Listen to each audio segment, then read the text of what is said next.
Hello viewers, আমি চলে আসছি সরাসরি এই যে আপনাদের এই পাটের গুডাউনে। সরাসরি দেখানো হয় যে কত টাকা করে বাজার বা কেনাবেচা হয় সে সম্পর্কে আমি কথা বলে থাকছি।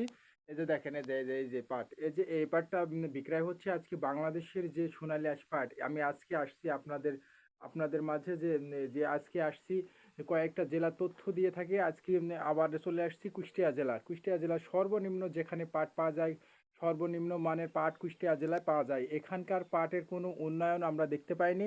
শুধু পাটের দাম কম বললেই চলে, কিন্তু একটু হলেও বাজার দিকশন থেকে কুষ্টিয়া জেলার পাটে এখন বর্তমান ভালো ভালো দেখা দিচ্ছে। আজকে বর্তমান পাটের বাজার কুষ্টিয়া থেকে খুচরা বেচা কেনা হচ্ছে 2100-2200 টাকা খুচরা বেচা কেনা হচ্ছে ভালো মানের পাটটা।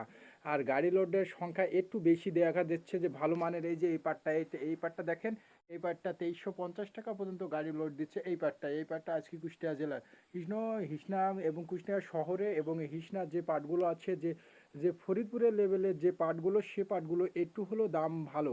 কিন্তু বাংলাদেশের প্রধানমন্ত্রী আরও বলেছে যে কুষ্টিয়া জেলা যেখানকার যে সংখ্যা পাটের এতই যে পাটের কৃষকরা এবং বাংলাদেশের প্রধানমন্ত্রী বলেছে সারা বিশ্বে পাট রপ্তানিত হবে। এই ব্যবস্থাপনা আমরা গবেষণা চালাচ্ছি, এ কথা বলেছে। যদিও আমাদের সারা বিশ্বে পাট রপ্তানিত করার ব্যবস্থাপনা করে, তাহলে বাংলাদেশের কপাল ফিরে যাবে, আবার সোনালী আঁশ পাট আবারও সেই রকম দাম হয়ে যাবে। কিন্তু আমরা আশা করি যে সে যেরকম 2020 সালের দিকে যেরকম পাটের চাহিদা ছিল এবং পাটের দাম ছিল, সেরকম দাম আমরা চোখে দেখতে পাচ্ছি না।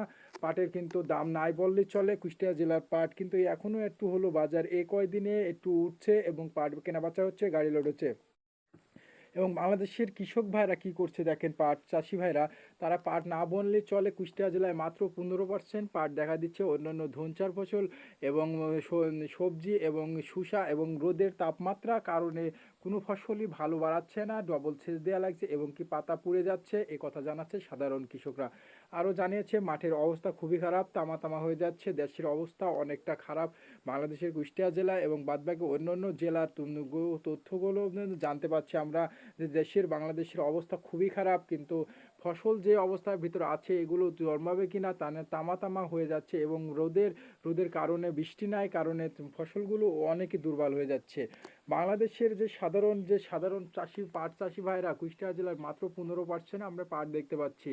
কিন্তু এই দেখেন তারপরেও যে কুষ্টিয়া জেলা পাটের দাম নাই এবং এ কথা জানাচ্ছে সাধারণ চাষি ভাইরা। বাংলাদেশের কৃষি মন্ত্রী বলেছে বারবার, আমরা এটা তথ্য জানতে পাচ্ছি যে খালি সাধারণ পাটের দাম নাই এ কথা জানছি, কিন্তু আমরা পাটের এটা গবেষণা করছি। অবশ্যই বিদেশে পাট রপ্তানি তো করবো এবং বিদেশে পাট চলে যাবে, এটা সরাসরি আবারও দাম হবে বাংলাদেশের সোনালী আঁশ পাটে, আমরা এই আশা করছি, তাই জানাচ্ছে বাংলাদেশের কৃষিমন্ত্রী। বাংলাদেশের প্রধানমন্ত্রী বলছে আমরা সাধারণ চাষির পাশে আসি থাকবো, আমাদের বাংলাদেশ চাষির উপর নির্ভরশীল, একথা জানিয়েছে বাংলাদেশের প্রধানমন্ত্রী। তিনি আরও বলেছে আমরা সাধারণ চাষি ভাইদের পাশে আছি থাকবো সারা জীবন যতদিন বাঁচবো, একথাও জানিয়েছেন। বাংলাদেশের সোনালী আঁশ পাটের দাম একটু হলেও বাড়ছে, একথা জানাচ্ছে কৃষিমন্ত্রীরা। তারা বলছে আমরা ব্যবস্থাপনা করছি এবং কি আবার পাটের দাম বাড়ার জন্য বাড়বে, একথাও তিনি বলেছে যে পাটের দাম বাড়বে। এই পাটগুলো কুষ্টিয়া জেলা বেচা কেনা হচ্ছে তারা 2250-2200 টাকা এর ভিতরে খুচরা বেচা কেনা হচ্ছে। গাড়ির সংখ্যা একটু বেশি জানাচ্ছে। বাংলাদেশের যে সোনালী আঁশ পাটের যে এত কম দাম চলছে, কিন্তু তারাও ক্ষতিগ্রস্তের ভিতরে আছে বলে সাধারণ সাধারণ চাষি ভাইরা পাট বুনছে না, একথা জানিয়েছে সাধারণ চাষি ভাইরা। তারা বলছে প্রতি বিঘা জমিতে 15 থেকে 20 হাজার টাকা ক্ষতিগ্রস্তের ভিতরে আমরা থাকি এবং লেবারের দাম বেড়ে সব কিছুর দাম বেশি। বাংলাদেশে কুষ্টিয়া জেলার পাট সর্বোচ্চ বেচা কেনা হচ্ছে 2100 এবং 200 এবং গাড়ি রোডের সংখ্যা একটু বেশি।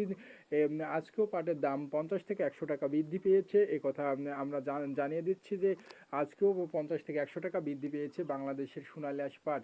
এভাবে যদিও বৃদ্ধি হয় তাহলে অবশ্যই আমাদের ভালো দিক প্রদর্শন করবে সোনালী আঁশ পাট। আজকের মতন তথ্য জানিয়ে দিলাম, আবার আগামীকাল।